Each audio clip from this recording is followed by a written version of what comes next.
The mother abandoned her 3 daughters for a lover. She left them with a neighbor, but 20 years later, the cold winter night loomed over Valverde, wrapping its streets in a deathly silence, broken only by the crunch of dry leaves under Letty's hurried steps. With a hesitant glance reflecting an internal storm of emotions, she stopped in front of the humble house, lit by a dim light emanating from a window. Inside, her 3 daughters, Rose, Beth, and Claire, slept unaware of the decision that was about to change their lives forever.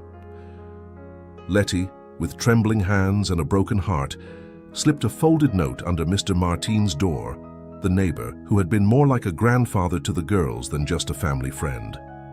The note contained disjointed farewell words and pleas for temporary care. With one last look towards the window, her eyes filled with tears, knowing that this goodbye was final. She walked away into the darkness, following the empty promise of a lover who had promised a future that she knew deep down would never come. Mr. Martin, an elderly man whose life had been marked by loneliness since his wife's death, found the note the following morning. His heart sank as he read Letty's words, but he did not hesitate for a moment to take responsibility. However, caring for 3 young girls was more than his frail hands could handle. The first rays of dawn bathed the room where the Smith sisters awoke, confused and frightened by their mother's absence. Rose, only 15, but already hardened by life's challenges, took on the role of protector, comforting her younger sisters and promising them that everything would be okay, even though fear and uncertainty consumed her inside. State intervention was inevitable. With Mr. Martin unable to provide adequate care and no trace of Letty, the authorities decided the best thing for the sisters was to separate them, sending them to different orphanages. Rose's promise that they would find each other again echoed in their hearts as they were torn from the only familiar arms they had left. The sisters were now being taken in different directions, each one looking out the window of the car that was taking them away, not only from their home but also from each other. Meanwhile, Letty, in an unknown place and heartbroken by her own decision, watched through the window of a cheap bar, drowning her sorrow and remorse in alcohol, unaware that this was just the beginning of a long night of the soul that would last for years. The first light of dawn could not dispel the darkness that had settled in the hearts of Rose, Beth, and Claire.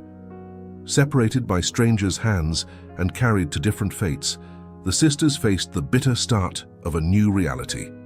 Each, in her own way, processed the confusion and fear of being alone in a world that suddenly felt too big and hostile. Rose, who appeared the strongest, hid her tears from the social workers, maintaining a facade of bravery. Inside, a storm of anger and despair brewed. She was taken to the Morning Light Orphanage, a place whose hopeful name did little to dispel the cold she felt in her chest. There, on her first night, Rose vowed under the starry sky, seen from her room's small window, that she would reunite with her sisters no matter the cost. Beth, with her sensitive and creative spirit, was the most vulnerable. New Dawn Orphanage became her new home, a place where grey walls and the constant murmur of unfamiliar voices threatened to extinguish her inner light. She found refuge in drawing, capturing on paper her dreams and fears, creating worlds where she and her sisters were together again. Claire, the youngest, was taken to Home of Hope, unable to fully grasp the situation. Her world was simple, defined by the presence or absence of her loved ones. The separation left a void she did not know how to fill. At night, her cries mingled with those of other children, each longing for a comfort that seemed unattainable. The orphanage became a stage of parallel realities for the Smith sisters, days filled with routines and nights haunted by dreams of reunion. Over the weeks, each adapted in her own way. Rose became the protector of the younger ones, reflecting her desire to care for Beth and Claire. Beth found an escape through art, her drawings a window to a world she longed to rebuild. Claire, meanwhile, kept hope alive through the stories the caregivers told, imagining each tale as a bridge to her sisters. Meanwhile, Mr. Martin followed the situation from a distance, feeling powerless but determined to keep the memory of the girls alive in the neighborhood, holding on to the hope that Letty would return and rectify the harm caused. His presence became a beacon of consistency in the sisters' lives, sending them letters and small gifts when he could, ensuring they knew they still had someone in the world. The years at the Morning Light Orphanage shaped Rose into a young woman of strong and resolute character. As she grew, it became evident that she would not settle for the victim role that life seemed to have assigned her. One autumn afternoon, while Rose was reviewing some law books in the small library of the orphanage, the director, Mrs. Gomez, approached her with a warm smile. "Rose, I always see you studying these books. Are you interested in law?" Mrs. Gomez asked, curious. Rose looked up, her eyes shining with a mix of passion and determination. "Yes, Mrs. Gomez. I want to understand how the world works, how to protect people who can't defend themselves," she replied, her voice steady. Mrs. Gomez nodded, impressed. "You have a strong spirit, Rose. If there's anything I can help you with, please let me know." "Thank you, Mrs. Gomez. Actually, there is something. I want to know how I can truly study law, to become a lawyer," Rose said, the idea of reuniting with her sisters always on her mind. The director took a moment before responding. "Well, there are scholarships, programs for talented youths like you. I could look into it, talk to some people. It won't be easy, but if anyone can achieve it, it's you, Rose." That conversation became the first concrete step toward her future. Rose dedicated every free moment to preparing herself, driven by the desire to change her destiny and that of her sisters. Years passed and the day of her high school graduation arrived. Mrs. Gomez, who had been both a mentor and a maternal figure, handed her the diploma with tears in her eyes. "I am so proud of you, Rose. You have shown that with effort and determination, one can overcome any adversity," Mrs. Gomez said, embracing Rose. "Thank you for believing in me, for all your support. This is just the beginning. I will find Beth and Claire, no matter what it takes," Rose declared, her words laden with an unbreakable promise. The graduation ceremony marked not only the end of one chapter in her life, but also the beginning of her struggle to reunite her family. Thanks to her outstanding grades and the support of Mrs. Gomez, Rose was able to secure a scholarship and enroll in law school, each day bringing her closer to becoming the lawyer she dreamed of being. The Nuevo Amanecer orphanage offered little in terms of comfort for Beth, who found solace in her art as a way to escape the reality that surrounded her. Her drawings, filled with color and life, stood in stark contrast to the monotony of the orphanage days. One afternoon, as Beth was deeply immersed in her latest creation, a scene of 3 girls holding hands under a starry sky. Miss Laura, a young social worker who had recently joined the orphanage, approached her. Miss Laura watched the drawing for a moment before speaking. "It's beautiful, Beth. Your drawings always convey so much emotion," commented Miss Laura, genuinely impressed. Startled by the interruption, Beth managed a shy smile. "It's my way of remembering," she said softly, "of not forgetting my sisters and the promise we made." Miss Laura sat down beside her, interested. "Would you like to talk about them?" she asked gently. Beth nodded, and as her hands continued to move across the paper, she began to tell Miss Laura about Rose and Claire, about the night they were separated, and how each drawing was a vow to find them someday. "Art can be a powerful way to process your feelings, Beth. Have you thought about sharing your drawings? There could be exhibitions, competitions. It might help you connect with others who understand your story," suggested Miss Laura. Beth considered the idea, but fear of rejection and vulnerability held her back. "I don't know. My drawings are very personal," she admitted. "I understand, but your art has the power to speak, to touch others. You're not alone in your feelings, Beth. And who knows, maybe through your art, you might find a way to your sisters," encouraged Miss Laura. Miss Laura's words planted a seed of hope in Beth. For the first time, she considered the possibility that her art could be more than just an escape. It could be a bridge to reuniting with her sisters. Several weeks later, with the support of Miss Laura, Beth dared to participate in a small local exhibition organized by the orphanage. Her drawings, filled with emotions and dreams of reunification, caught the attention of the visitors, sparking conversations and eliciting empathy. That evening, as the exhibition was drawing to a close, Beth met Miss Laura, who was smiling at her with pride. "See, "Your art speaks, Beth, and this is just the beginning," she said, embracing her warmly. "Thank you, Miss Laura. For the first time I feel there is hope that my sisters and I will be reunited, and it will be thanks to my art," Beth replied, with a new light in her eyes. At the Home of Hope, Claire had found a way to cope with the absence of her sisters through the stories the caregivers read to her each night. These tales of adventures and reunions kept her clinging to the hope that one day her own story would have a happy ending. Now, 20 years later, Claire, now a single mother, faced life with determination, raising her son Luke in a small apartment on the outskirts of the city. Her life was a constant struggle to keep her small family afloat, but her love for Luke gave her the strength she needed to keep going. One afternoon, after picking up Luke from preschool, they ran into Mrs. Perez, their neighbor, in the park. "Claire, how big Luke has gotten. He's the spitting image of his mother," Mrs. Perez commented with a smile, watching the boy play. Claire smiled, grateful. "Yes, he's growing up so fast. He's my little miracle," she said, looking at Luke with eyes full of love. "And have you heard from your sisters?" Mrs. Perez asked delicately, knowing how sensitive the topic was for Claire. Claire's smile faded slightly. "No, Mrs. Perez. After we were separated, I lost all contact with them, but I always keep the hope of finding them again," she replied with a tone of melancholy. "With today's technology, there might be a way to look for them, don't you think? I could help you search online if you want," Mrs. Perez offered, genuinely willing to assist. Claire was thoughtful. The idea of searching for her sisters online had never crossed her mind, perhaps fearing what she might or might not find. "That would be incredible, Mrs. Perez. I don't have much experience with these things, but I would be eternally grateful for your help," she finally said, a spark of hope shining in her eyes.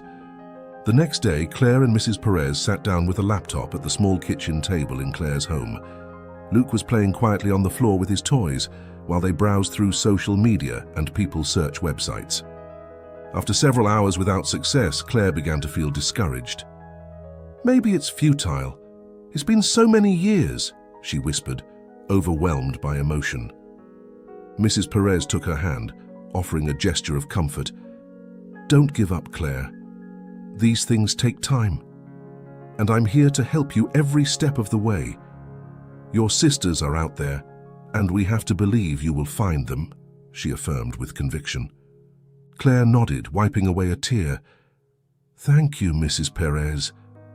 I don't know what I'd do without your support. I'll keep trying. For Luke and for my sisters, I have to believe that a reunion is possible," she said, strengthened by the faith in a future where her family would be together once again. Rose's life had taken a determined and steady course. After years of hard work, she had become a respected human rights lawyer. However, despite her professional success, a part of her always felt incomplete, marked by the absence of her sisters. It was on a winter night, while reviewing old files and memories in her apartment, that Rose felt an irresistible urge. It was time to search for Beth and Claire. With determination, Rose began to plan.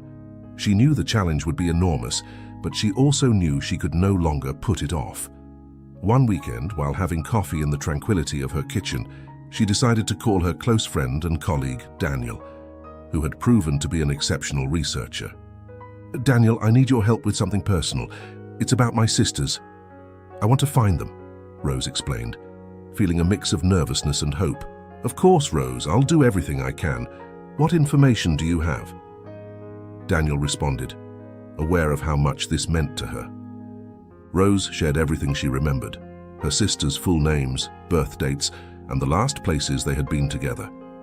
Daniel listened attentively, taking notes. "Let's start with social media and public records. We can also try contacting the orphanages where they were. It won't be easy, but you have my word, Rose. We will find them," Daniel promised, his voice full of determination. Rose felt a surge of gratitude and relief. "Thank you, Daniel. This means the world to me," she said, her voice shaking with emotion. The following days turned into a whirlwind of searches and calls.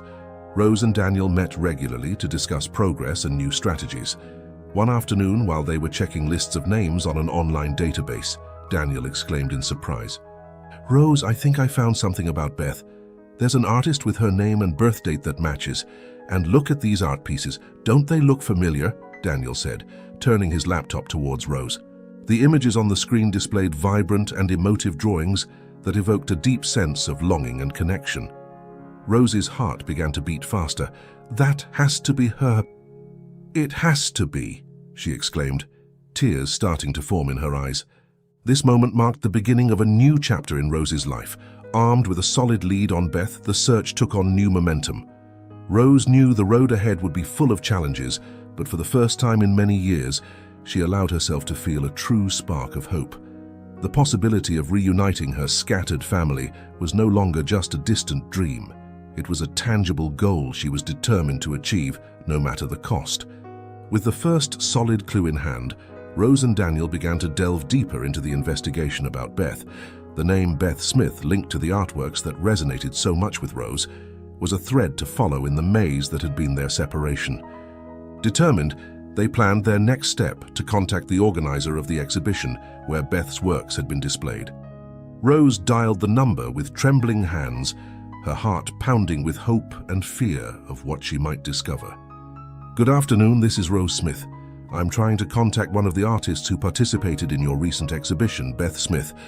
It's very important to me," Rose explained when the organizer answered the call. The organizer, initially hesitant due to privacy policies, softened upon hearing the sincerity and urgency in Rose's voice. "I understand, Ms. Smith. We normally do not give out contact information, but I can send her a message on your behalf if that helps." Rose agreed gratefully, providing her phone number and a brief message for Beth, explaining who she was and her desire to meet. The following days were a mix of anxiety and hope as she waited for a response that seemed to never come. Meanwhile, Beth, upon receiving the message from the organizer, felt a whirlwind of emotions. The possibility of reuniting with the sister she had lost so many years ago seemed like something out of the dreams she often depicted in her drawings. After days of indecision, Beth finally picked up her phone and dialed Rose's number. The ringing seemed to resonate with the weight of a long-forgotten past. "Rose?" Beth asked with a trembling voice on the other end of the line. Rose, who had been on the verge of losing hope, felt as if the world stopped in that moment. "Yes, it's me, Beth." "Is it really you?" she replied, her voice heavy with emotion. The sisters spent hours talking, filling in the gaps left by years of separation. Beth shared her life as an artist, her struggles and triumphs, while Rose talked about her career in law and her relentless quest to reunite her family. "I've been looking for you for so long, Beth, and we still need to find Claire. But now that I've found you, I feel like anything is possible," Rose confessed, tears streaming freely down her face. "I've dreamed of this moment too, Rose. Being apart was hard, but I never lost hope of seeing you again. And now together we will find Claire." "We are a family," affirmed Beth, her voice firm and full of determination. This reunion, though only virtual for the time being, marked a new beginning for Rose and Beth. The search for Claire gained new momentum, fueled by the strength of two sisters united by love and resilience. Together, they embarked on the next stage of their journey, filled with hope for what the future would bring. After the emotional phone call, Rose and Beth agreed to meet in person. They chose a symbolic location, a small park they used to visit with their parents when they were children, a place full of happy memories before their lives took unexpectedly painful turns. Rose arrived early at the park, her heart pounding in her chest. She sat on a bench, watching every face, every person that passed by, wondering what Beth would look like now. She remembered her younger sister with braids and a mischievous smile, but knew the years would have brought changes. Beth, on the other hand, walked toward the park with palpable nervousness. She carried with her one of her most recent works, a drawing of three girls hand in hand, her gift for Rose. It was her way of bridging the years of separation, a gesture that spoke louder than 1,000 words. When Beth finally appeared on the path, Rose recognized her instantly. Though more mature, her eyes still held that familiar spark that Rose remembered so fondly.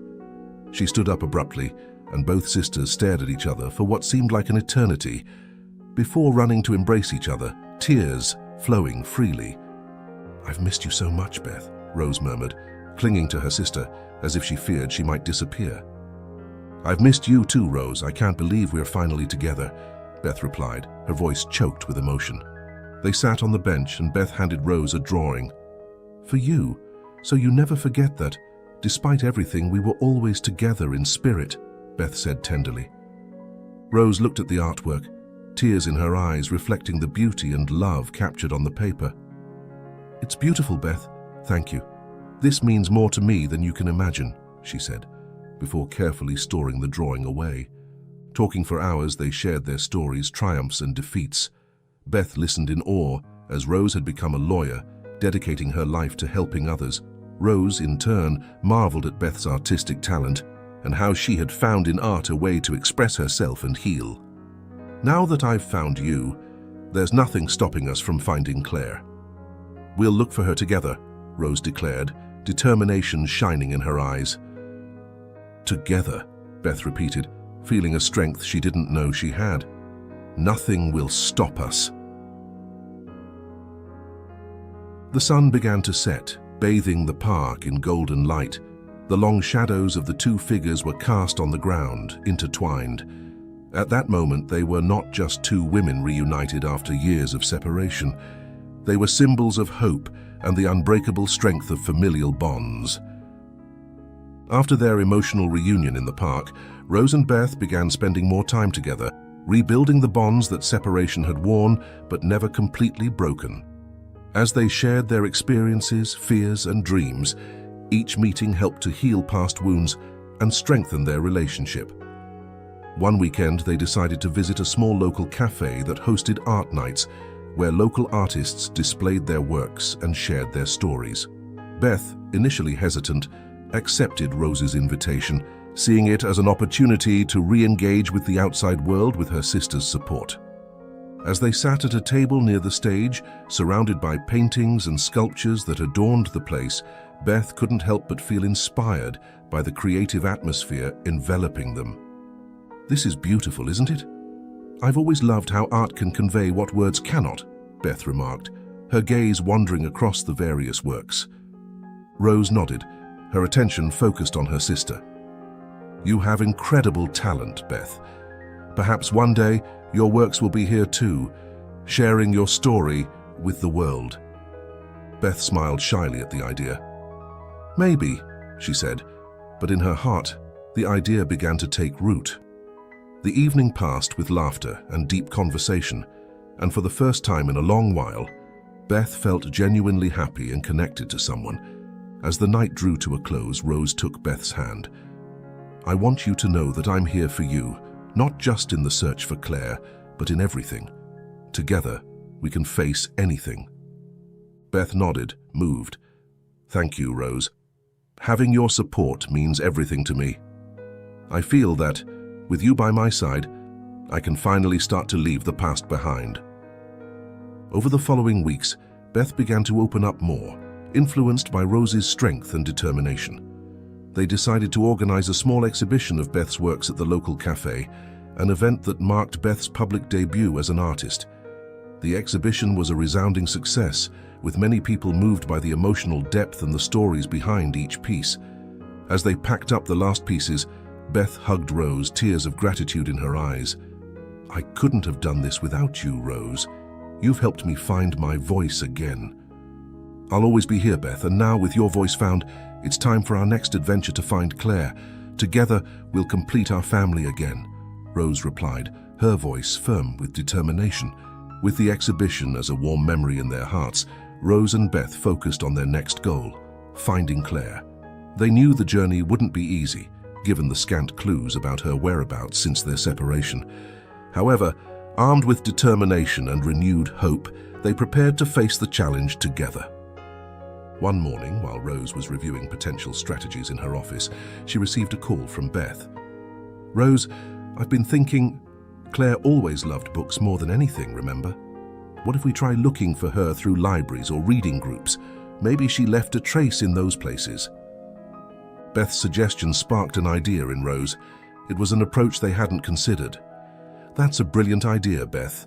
We'll start searching the local libraries and ask about reading groups. Who knows, Maybe we'll get lucky. The sisters divided the tasks. Rose would handle the larger city libraries, while Beth explored online communities and reading groups. They spent days researching, making calls, and visiting places, but every lead seemed to end in a dead end. However, perseverance is the key to success. In a small library in a quiet neighborhood of the city, Rose stumbled upon a promising lead. While discussing her search with the librarian, she mentioned Claire's love for a specific children's book that the three sisters used to read together. Oh yes, that book is quite popular here. In fact, there's a young woman who frequently comes in and always requests that same book to read to the children during story time. Her name is Claire, the librarian revealed, unaware of the significance of her words. Rose's heart skipped a beat before filling with overwhelming joy. With trembling hands, she asked for more details about Claire, hoping against all hope it was her sister. With the library's address in hand, Rose called Beth, her voice vibrant with excitement. "Beth, I think I've found her. Claire is at a library reading to children. It has to be her." The sisters met up and together headed to the library. As they approached, Rose's heart pounded with fear and excitement. Entering, they saw a young woman sitting in a reading nook surrounded by children, her soft voice filling the air with the magic of words. Seeing her, there was no doubt. Despite the years and changes, the connection was undeniable. Claire, feeling the presence of her sisters, looked up from the book, and their eyes met. For a moment, time seemed to stop. Then, with a mix of disbelief and joy, Claire slowly stood up and walked towards them. "Rose, Beth, is it really you?" she asked, her voice barely a whisper. The sisters embraced, tears of happiness and relief mixing with laughter. The search was over. They were together again, complete in a way they hadn't felt in years. The reunion of the Smith sisters at the library was just the beginning of a new chapter in their lives. Claire, surprised and excited, invited Rose and Beth to her modest apartment, eager to share her life with them and learn about everything they had experienced during her absence. Once at Claire's apartment, while Luke played quietly in his room, the sisters settled into the small but cozy living room. Claire began to share her story, how she ended up in Home of Hope, her struggle to build a life after the orphanage, and the arrival of Luke, her beacon of light during her darkest moments. "Luke changed my life," Claire explained, her gaze tender as she mentioned her son. "But there was always a void, something missing. And it was you, my sisters. I dreamed of finding you one day." Rose and Beth listened attentively, sharing Claire's joy and sorrow. The connection between them strengthened with each word, each laugh, and each shared tear. "Now that we are together, we can face anything," Rose declared, taking her sister's hands, "and we will make sure that Luke grows up knowing how much love and strength there is in our family." Moved by Claire's story and Luke's presence, Beth proposed an idea. "We should create something together, a project that reflects our story, our struggles, and hopes. It could be a series of drawings or a children's book, something that Luke and other children can read and find comfort in." The idea was met with enthusiasm. They planned to dedicate their weekends to this project, combining Rose's legal skills, Beth's artistic talent, and Claire's inspiring life story. One afternoon, while working on their project, Luke approached shyly, looking at Beth's drawings. "Is that us?" he asked, pointing to an image of 3 women and a little boy holding hands. "Yes, honey, that's us and you," Claire replied, lifting him into her arms. "This is our story, and it's very special because it shows us that there is always hope and that the love of family can overcome any obstacle." Lukey smiled, looking at the images in a way. "I like our story," he said before hugging each of his aunts. In the weeks following their reunion, the lives of Rose, Beth, and Claire intertwined with an intensity that made up for lost years. Working together on the book project, every weekend became an opportunity to strengthen their bond and get to know each other anew. One afternoon, while Rose reviewed some legal texts she wanted to include in a book to convey messages of hope and resilience, Beth was drawing beside the window, inspired by the light that bathed the room. Claire, meanwhile, read aloud a story she had written, based on her own experiences, adapted so that Luke and other children could understand. "Do you think people will really be interested in our story?" Claire asked, with a hint of insecurity after reading a particularly emotional passage. Rose set aside the documents, looking at Claire with conviction. "Not only will they be interested, Claire, but it will also give them strength. Our story is one of struggle, yes, but also of love, unity, and hope. The world needs more of that." Beth nodded, adding her support. "Every line I draw, every word we write, is imbued with our truth. That will resonate with people. Our journey will show them that even in the darkest moments, they are not alone." Reassured by her sister's words, Claire smiled, feeling a surge of confidence. Luke, who had been playing in a corner, approached curiously, drawn by the warm and loving energy that filled the room. "Mom, Aunt Rose, Aunt Beth, can I help with the book too?" asked Luke, his eyes shining with the desire to be part of something so meaningful. "Of course, sweetheart," replied Claire, hugging him. "You are a very important part of this story." They decided that Luke could help by choosing his favorite parts of the story and selecting colors for the illustrations. His inclusion not only brought an innocent and pure perspective to the project, but also solidified the sense of family and belonging they had longed for. Once the project was completed, they organized a small presentation at the local library, inviting friends, acquaintances, and community members. The response was overwhelmingly positive, with many people moved to tears by the strength and love emanating from their story. At the end of the event, as they packed up the books and illustrations, a woman approached the sisters. She had heard their story and wanted to share hers, about how she had lost contact with her own family. The Garcia sisters' story had given her hope and the determination to try to reconnect with them. "That's exactly what we wanted to achieve," said Rose, exchanging glances with Beth and Claire. "Our story is just the beginning. There are many other stories out there waiting to be told, waiting for a happy ending." That very night, as Luke slept soundly, the sisters promised to continue using their experience to help others, to show that love, resilience, and hope can change lives, just as it had changed theirs. The success of the book presentation and the connection they established with the local community filled Rose, Beth, and Claire with joy. Their story, woven with threads of pain, love, and hope, had begun to inspire others, extending a message of strength and unity that went beyond what they had ever imagined. However, amid this new chapter of their lives, unexpected news reached the Smith sisters. One morning, as Rose was checking the mail, she found a letter with no return address. The shaky handwriting and the emotionally charged words left no doubt it was from Letty, their mother. With her heart racing and a lump in her throat, Rose called Beth and Claire to share the discovery. They gathered in Claire's apartment, the same space that had witnessed their reunion and many moments of joy and healing. Rose read the letter aloud. "Dear daughters, I know I have no right to call you that after all the pain I caused.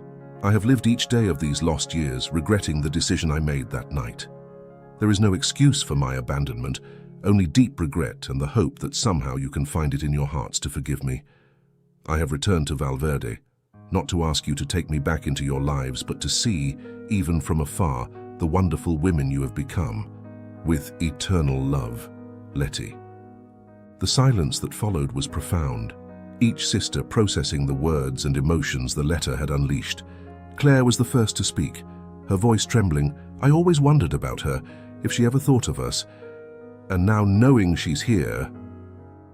Beth, with tears glistening in her eyes, added, "Part of me wants to see her, to confront her, but another part, I don't know if I can fully forgive her." Rose, who had always been a pillar of strength for her sisters, found herself at a crossroads of emotions. "We have a decision to make," she finally said. "Whether we want to see her or not is something we must decide together. But whatever our choice, nothing will change the fact that we are a family that we have rebuilt together." The sisters agreed to take a few days to reflect on their feelings and the possibility of meeting with Letty. The news of her return had revived memories and wounds they thought had healed, but it also reminded them of the journey they had traveled, a path of pain transformed into strength and love.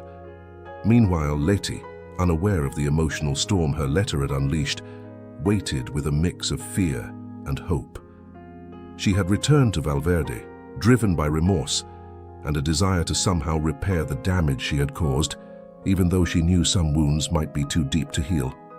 After days of reflection and emotionally charged conversations, Rose, Beth, and Claire came to a decision. Together, they would confront the past to finally close that chapter of their lives, whether by opening their hearts to forgiveness or simply gaining the closure they needed to move forward. With determination, they agreed to meet with Letty. Rose took the initiative to reply to the letter, writing that they were willing to see her, but in a neutral place where they felt safe and in control of the situation. They suggested the same cafe where Beth had held her exhibition, a space filled with meaning and memories of their recent reunion. On the day of the meeting, the sisters arrived early, choosing a secluded table. The tension among them was palpable. Despite their joint decision, nervousness and uncertainty were inevitable. Supporting each other, they waited for Letty to appear, each lost in their own thoughts and memories.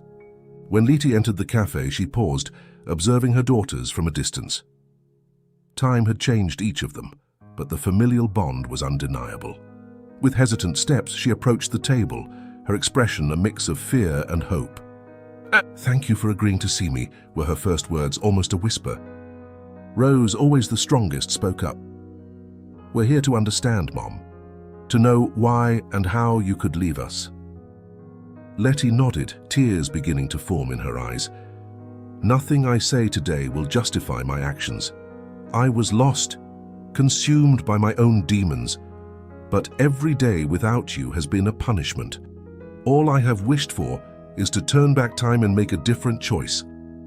Beth intervened, her voice firm yet filled with emotion. "We've lived with the void you left, Mom. It took us time to find our way back as a family, but here we are together. Although it still hurts, we are learning to heal." Claire, the most reserved, added, "Luke should know his grandmother, but I need to know that this time you'll stay, that you won't abandon us again." Letty listened to each word, each emotion expressed by her daughters, knowing that the wound she had caused was deep. "If you give me the chance, I will be here, for you and for Luke. I don't expect you to forgive me immediately or maybe ever, but I want to be part of your healing in any way you allow." The meeting continued with a difficult but necessary conversation where the past was confronted with honesty and vulnerability. Not all issues were resolved immediately, nor were all wounds healed, but it was an important step towards understanding and possible reconciliation. Leaving the cafe, the Smith sisters felt a weight lifted from their shoulders.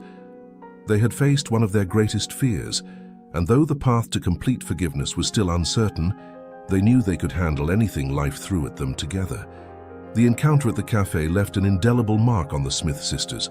Although the road to reconciliation with Letty was far from simple, they decided to give her a chance to be a part of their lives, but always with caution, protecting the bond they had rebuilt with so much effort. Luke, the little ray of light in Claire's life, became the unintended bridge between them and Letty. Curious about the grandmother who had suddenly appeared in their lives, his innocent questions and unbiased acceptance softened the barriers that time and pain had erected. One afternoon, the sisters organized a small gathering in the park, thinking that an open and familiar space would be less intimidating for everyone. Letty arrived carrying an old photo album, a treasure filled with memories of happier times. As Luke played nearby, the sisters and Letty sat on a blanket on the grass, flipping through the album. Each photo was a window to a past that, despite the years of pain, was also filled with love and happiness. "I remember this day," said Rose, pointing to a photo of the three sisters at the beach. "Dad buried us in the sand, and Mom couldn't stop laughing." Letty smiled, tears glistening in her eyes. "You were so brave, always the first to get into the water, no matter how cold it was." The act of sharing memories acted as a balm, softening the sharp edges of resentment and sadness. Moved by nostalgia, Beth dared to ask, "What happened, Mom? Why did you leave us?" Letty sighed, knowing this moment would come. "I got lost in my own pain and fear. I thought it was for the best that somehow they could have a better life without me. I was so wrong, and I've regretted it every day since then." Claire, holding Luke's hand, added her voice to the conversation. "We found our way back to each other, and Luke has taught us so much about love and forgiveness, even though it hurts. I want to try to understand, Mom." The dialogue that followed was deep and often painful but necessary. They discussed the years of separation, the challenges each had faced, and most importantly, the possibility of a future together as a family, even though that family had changed. At the end of the day, as the sun began to set, the Smith sisters felt, for the first time, as if a painful chapter of their lives might really be closing. The wound Letty had left by leaving would never completely disappear, but they were learning to live with it, to transform it into part of their story without it defining their future. A few days after the meeting in the park were a period of adjustment for the Smith sisters and Letty. They decided to establish clear boundaries, allowing Letty to be part of their lives in a way that respected the space and time each needed to heal. Luke became a bond, showing an acceptance and unconditional love towards his grandmother that often left the sisters reflecting on the nature of forgiveness and the ability of children to love without reservations. It was on a quiet afternoon at Claire's house, while Letty read a story to Luke, that Rose and Beth had a crucial conversation about the future. "I'm surprised at how much Mom has changed," Beth remarked, watching the scene with a mix of wonder and caution. "I never imagined I could start to see her in a different way." Rose nodded, her expression thoughtful. "Yes, it's strange. But seeing her with Luke makes me think that people really can change, though part of me is still afraid to open up completely." Claire joined them, her gaze following her son and her mother. "I think Luke is teaching us something very important. Forgiveness doesn't mean forgetting the pain or pretending it never happened. It's more about freeing ourselves from that burden, allowing ourselves to love and be loved again." The conversation shifted towards their own experiences of healing and how, despite the wounds of the past, they had found strength in their bond as sisters. They discussed the importance of building a future, where love and mutual support were the foundation of their reconfigured family. Sometime later, Rose organized a dinner at her apartment, inviting Letty, Beth, Claire, and Luke as a symbolic gesture of openness and reconciliation. The evening was filled with laughter, shared stories, and at times tears as they navigated the complex process of rebuilding their relationship. During the evening, Letty asked to speak. With a trembling but clear voice, she said, "I want to thank you for giving me the opportunity to be part of your lives again. I know the damage I caused is deep, and that the path to forgiveness is neither linear nor easy. I am here for whatever you need at your pace, respecting the boundaries you set. My love for you has never wavered, and my greatest wish is to be a support, not a source of pain." Moved by her words, the sisters acknowledged Letty's effort and sincerity. Although they knew the path to a full relationship would be long and sometimes difficult, the dinner marked a starting point towards a new family dynamic, one where the past was not forgotten, but seen in a new light. The reconciliation process between the Smith sisters and Letty progressed cautiously, but with a growing sense of hope. As the seasons changed, so did the dynamics of their relationship, slowly transforming from cautious coexistence to genuine moments of connection and affection. Rose, Beth, Claire, and Letty met for a walk in a park painted with autumn leaves, an activity that had become a recent tradition for them. Luke ran ahead, excited by the possibility of finding acorns and leaves for his collection. "Do you remember how we used to come to this park?" asked Letty, watching Luke with a smile. "We always ended up taking home more leaves and stones than we could carry." Claire smiled at the memory. "Yes, and then we'd try to make art with them. I think that's where Beth found her passion for drawing." Beth nodded, her gaze lost in the memory. "That's true, though those drawings were more like piles of leaves glued on paper. But I guess we all have to start somewhere." Walking alongside Letty, Rose observed their interactions. "I think, in some way, these simple moments are the most meaningful. They remind us that despite everything, there is beauty and love in this world, that even after the storm, the sun shines again." Letty looked at Rose, her eyes filled with gratitude and a bit of surprise at her reflection. "Rose, you don't know how much it means to me to hear that. I always feared the damage I caused was too deep." "It was," Rose admitted honestly. "But we are learning that healing is possible, even if it takes time, and you are part of that process, Mom."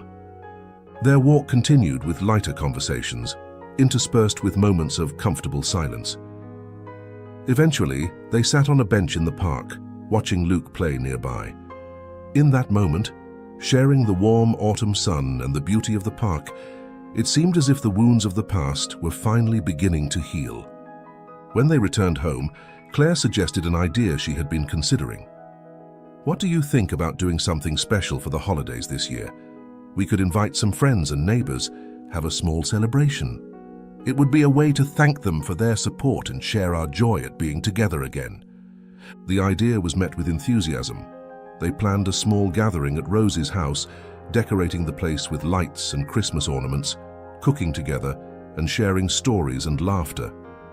On the night of the party, as guests filled the apartment with laughter and conversation, the Smith sisters took a moment to appreciate how far they had come.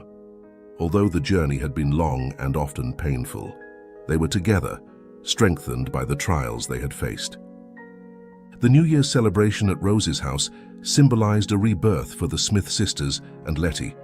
The warmth of the atmosphere, the shared laughter, and moments of reflection on the year they were leaving behind marked the beginning of a new chapter in their lives. It was clear that, although the path to reconciliation still had its challenges, love and mutual understanding had laid the foundation for a promising future. As midnight approached, Rose proposed a toast. With glasses in hand, surrounded by her sisters, their mother, Luke, and friends who had become family, she spoke words that resonated in everyone's heart. "This year has undoubtedly been one of the most challenging, yet also one of the most enlightening for us. It taught us about the strength of forgiveness, the importance of family, and the immeasurable value of love. As we move towards a new year, I toast to second chances, to family reunions, and to the future brimming with possibilities that awaits us. May we never forget the lessons learned and always remember the joy of being together. Here's to a new beginning." Glasses were raised in an echo of hope and joy, and in unison, everyone toasted to the future. The countdown began, and at 0, the apartment burst into joyful exclamations and hugs. Luke, thrilled, ran around, his laughter blending with the sounds of celebration. In the days that followed, as life resumed its course, the Smith sisters found themselves in a position they could never have imagined years ago. Their relationship with Letty, though still healing, had evolved into a healthier and more open dynamic. Visits and calls became more frequent, and each small step forward was celebrated as a victory. Luke, for his part, reveled in the affection of his grandmother and aunties, growing up in an environment filled with love and support. His innocency and joy were a constant reminder that life always offers new opportunities to grow and love. For Rose, Beth, and Claire, the reunion had redefined the meaning of family. They vowed never to take their time together for granted and to continue supporting each other in every new challenge life presented. The book project, now completed, became a testament to their journey, a source of inspiration for others facing difficult circumstances. The last chapter of their story was not the end, but the beginning of a new narrative, one filled with hope, growth, and unconditional love. The Smith sisters had learned that, no matter the obstacles life placed in their way, together they could overcome anything. And so, with hearts full of gratitude and eyes on the horizon, the Smith sisters faced each new day knowing that no matter what the future brought, they would always have each other. The family they had rebuilt was their anchor, their refuge, and their greatest blessing. In the true spirit of a new dawn, they embraced the promise of countless mornings to come, each filled with possibilities and surrounded by love.